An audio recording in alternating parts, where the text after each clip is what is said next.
halal safatin warqa qalbuhu wa lam yakun li da'wati hijab ya'ni man akala syubhati istama alaihi dinuhu wa azama qalbuhu wa man akala al-haram mata qalbuhu wa khaffa dinuhu wa dha'fa yaqinuhu wa hajaba Allah da'watahu wa qallat ibadatuhu ya'ni idza ghadiba Allah ala ahadin razaqahu Allah malan haraman. Sampai di sini.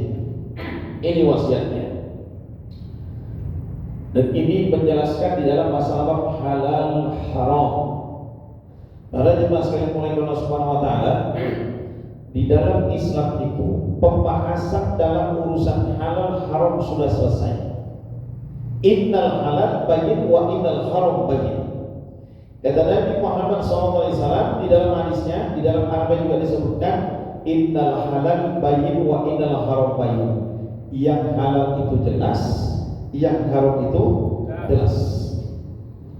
Saya tanya, kira-kira ada nggak orang Islam yang nggak tahu makan babi itu haram? Ada? Ada? Ada. Man akala halal sawfa dinuhu wa raqa qalbuhu wa lam yakun li da'wati hijab. Siapa kata Nabi yang membiasakan makan daripada sumber yang halal, sawfa dinuhu, maka akan berakibatkan kepada agama yang dijalankannya, sawfa dinuhu, agamanya akan menjadi bersih. Karena syariat Islam yang memerintahkan kepada kita, ya, agamanya akan menjadi bersih. Kemudian pada jemaah sekalian oleh Allah Subhanahu wa taala, wa raqqa qalbuhu, hatinya tuh menjadi lembut.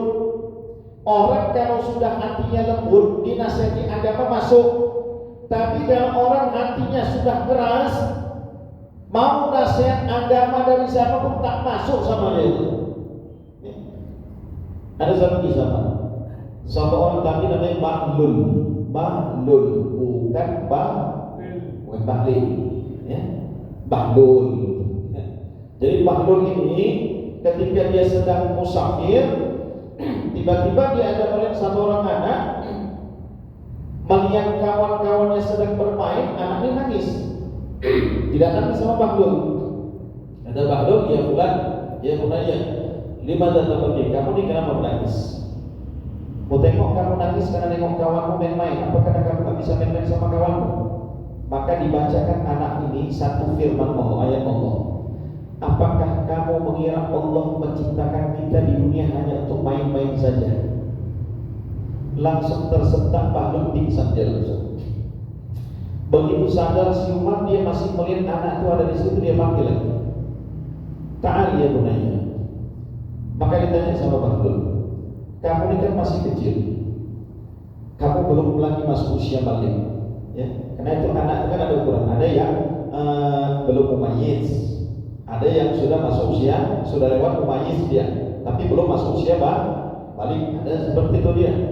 Makanya sepakat para ulama, kalau anak yang belum mumayyiz tidak boleh dibawa sholat ke masjid. Anak yang belum mumayyiz, ya. Nah, para jemaah sekalian mulai Allah Subhanahu wa taala, apa yang menjadi sebab kamu ditakut dengan kehidupan akhirat? Maka kata anak ini tadi, wahai orang tua, aku tuh kalau melihat makku masak, yang pertama kali dia masukkan ke dalam tungku api itu adalah kayu-kayu yang kecil. Nah, itu yang kupikirkan sekarang ini. Apa mungkin kawan-kawanku ini, kami ini yang kecil-kecil ini, nanti yang pertama kali dimasukkan ke dalam mereka sebagai bahan bakarnya? Pingsan lagi baru. Begitu tersadarkan dia, kemudian setelah itu para jemaah sekalian mulai Allah Subhanahu wa taala, dia tidak melihat anak itu lagi di situ, maka dia tanya, mana anak tersebut? Siapa anak tersebut itu? Maka orang-orang mengatakan anak itu adalah Ali Zainal Abidin, cucu daripada Sayyidina Husain, keluarganya Nabi SAW. Anak kecil tapi sudah pikir akhirat. Kita yang sudah putih. Jadi orang yang membiasakan makan daripada sumber yang halal itu menjadi sebab sofa dinuhu, agamanya menjadi bersih, wa raqqa qalbuhu, hatinya lembut. Maka kalau datang nasihat-nasihat agama nasihat itu datangnya dari siapa? Kalau itu kebaikan, maka dia akan terima, walaupun kebaikan itu datangnya daripada orang kecil. Nah, orang kalau hatinya keras, hatinya sudah gelap, tidak akan mau mendengarkan nasihat agama. Apalagi kadang-kadang mendapat mendengarkan nasihat agama itu daripada orang yang lebih muda daripada dia. Nah, kemudian ngomong tuh, apa gunanya aku bicara-bicara agama sama aku? Ya, kau kecil pun aku tahu, lebih banyak aku lagi makan asam. Nah, itu dalilnya itu. Nah, tanya mereka, doa makan garam apa? Tak tahu juga dia. Ya. Nah, makanya masalah mulai Allah Subhanahu Wa Taala, walam yakun lidakwah hijabun, dan itu akan menjadi sebab karena agamanya bersih, hatinya lembut, itulah yang akan menjadi sebab doanya cepat diterima Allah. Maka kalau kita lihat wali-wali Allah itu sofa, ya, yang hatinya bersih, ya, hatinya jernih, hatinya lembut, maka para dimasukkan oleh Allah Subhanahu Wa Taala, dia itu kalau doa belum lagi selesai turun tangannya, itu doanya sudah dikabulkan Allah. Ya, sudah dikabulkan Allah Subhanahu Wa Taala. Wa man akala syubhan, sebaliknya orang yang makan daripada harta yang syubhan, harta yang syubhat ini tidak bisa kita pastikan haram 100%, tidak juga kita pastikan halal 100%. Remang-remang ada keraguan-keraguan di dalamnya. Istaba alaihi dinu wa aslama qalbu, maka akan menjadi sebab dia ragu dengan agamanya. Ya? Ragu dengan agamanya, wa aslama qalbu, dan menjadi sebab hatinya itu menjadi gelap. Orang makan yang syubhat. Wa man akala haram mata qalbu, sebaliknya orang yang membiasakan senang makan yang haram, mata qalbu, hatinya mati. Kalau syubhat tadi hatinya gelap. Kalau makan haram hatinya mati. Kalau makan halal hatinya hidup. Ya. Nah, pada masalah mulai Allah Subhanahu wa taala, mata qalbu wa khaffa dinuhu wa dha'fa yaqinu, keyakinannya menjadi lemah kepada Allah. Ya. Ada satu kisah perempat yang begitu terkenal di masa tabi'in. Ketika mereka sedang safar, karena malam berhenti di satu tempat, sehingga kepala perampok memutuskan untuk istirahat di tempat tersebut dalam beberapa hari. Keesokannya setiap hari dia lihat ada satu batang pohon di tempat mereka menginap, pohon besar, dan di dalam pohon itu ada lubang. Setiap hari dia lihat ada satu ekor burung yang keluar daripada lubang yang ada di pohon tersebut, sore pulang masuk lagi di lubang tersebut. Dia perhatikan dalam beberapa hari, seperti itu saja kerja burung tersebut, sehingga membuat kepala perampok itu penasaran. Dia naik ke atas pohon, dia lihat apa yang ada isi di dalam lubang tersebut. Ternyata Masya Allah, Subhanallah, di dalam lubang pohon tersebut ada satu ekor ular yang matanya buta, mulutnya terbuka. Setiap hari burung itu pergi mencari makanan untuk ular tersebut, dan ketika sore hari dia masukkan makanan ke dalam mulut ular tersebut. Tersadar kepala perampok ini, kalau seandainya ular ini saja buta, dijamin Allah rezekinya, kenapa aku manusia ini tak yakin dengan rezeki yang telah dijanjikan Allah? Ya. Kalau ada yang halal, kenapa yang mesti yang haram? Maka orang yang membiasakan makan daripada sumber yang haram, dha'fa yaqinuhu, keyakinannya menjadi lemah kepada Allah. Dia tak yakin kalau rezeki itu telah disiapkan Allah. Bapak lihat cicak. Cicak itu hidupnya di atas, betul? Merayap di dinding. Makanannya apa? Burung. Makanannya apa? Nyamuk. Nyamuk itu binatangnya terbang. Allah hantar semuanya. Secara zahirnya akan kita, ini kenapa bisa begitu? Binatang yang hidupnya merayap dari dinding, tapi Allah siapkan makanannya nyamuk, yang mana nyamuk ini terbang ke sana kemari. Yang mengantar siapa? Wa yakinnya menjadi lemah. Ya. Kemudian para jemaah sekalian mulai Allah Subhanahu wa taala, wa hajaballahu da'watuhu, doanya tak didengar Allah. musafir di depan Ka'bah, kemudian berdoa dengan menangis. Nabi mengatakan, kaifa mustajaba da'watuhu, bagaimana doanya bisa diterima? Wa malbasu min haram, pakaian yang dibelinya daripada harta yang haram. Wa mad'amu min haram, makanan yang dimakannya daripada harta yang haram. Dagingnya tumbuh daripada benda-benda yang haram. Bagaimana doanya mau diterima Allah? Yang seterusnya, wa qallas ibadatuhu, amal ibadahnya semakin hari akan semakin berkurang.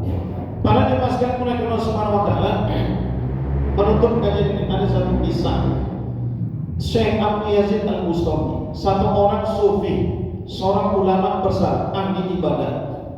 Tapi dia tidak pernah merasakan kenikmatan dalam ibadahnya ketika di masa muda. Dia paksakan, tapi tetap juga dia tidak merasakan kenikmatan, kelezatan dalam ibadah, dalam sholat, dalam zikir, dalam puasanya, dalam qiyamul lailnya, hampa ibadahnya. Ya. Sehingga maqasid itu tidak tercapai.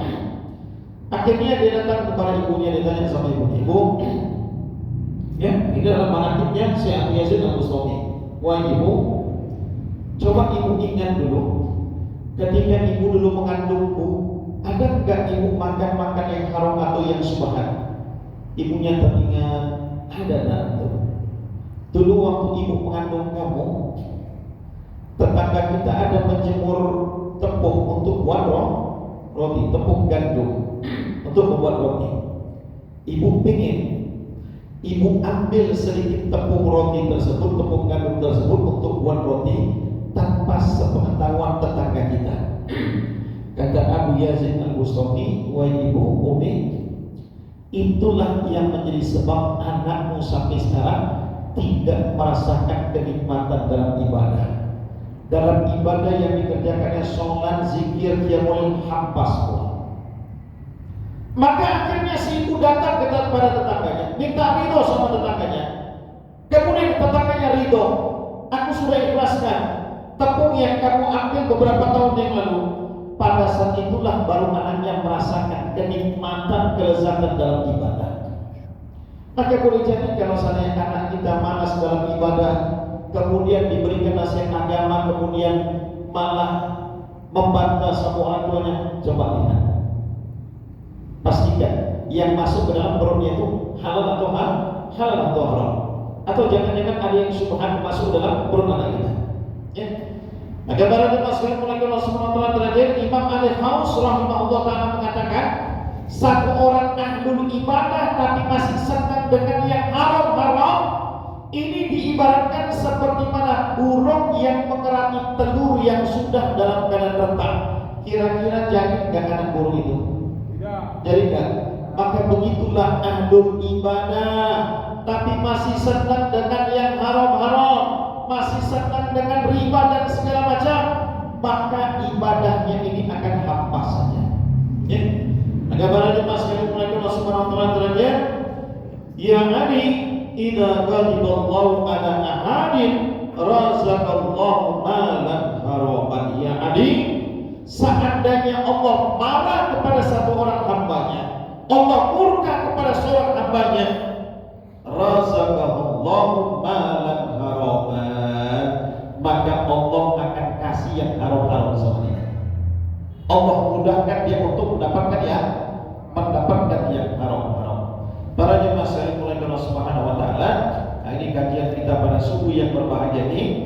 Kita padakan sampai di sini para jemaah sekalian mulai Allah Subhanahu wa taala, untuk kita lanjutkan pada pertemuan pekan yang akan datang. Fa idza stadda ghadabahu alaihi wa kana bi syaitanan yumari'u lahu fihi wa yas'amuhu wa yasgharuhu bid dunya 'anid din wa yusahilu lahu umur dunyahu wa yaqul Allah ghafurur rahim. Ini nanti akan kita bahas pada pertemuan ahad pekan yang akan bulan depan kita akan bahas sampai nanti kita selesaikan di dalam masalah halal wa haram ini. Maka nanti setelah itu akan masuk kepada pembahasan faslun fil wudu'i wa shalah, adalah fasal wudu di dalam sholat. Fil wudu'i wa shalah, fasal wudu dan sholat. Nah, demikian saja saya padakan sampai sini para jemaah sekalian Allah Subhanahu wa taala. pertanyaan, silakan.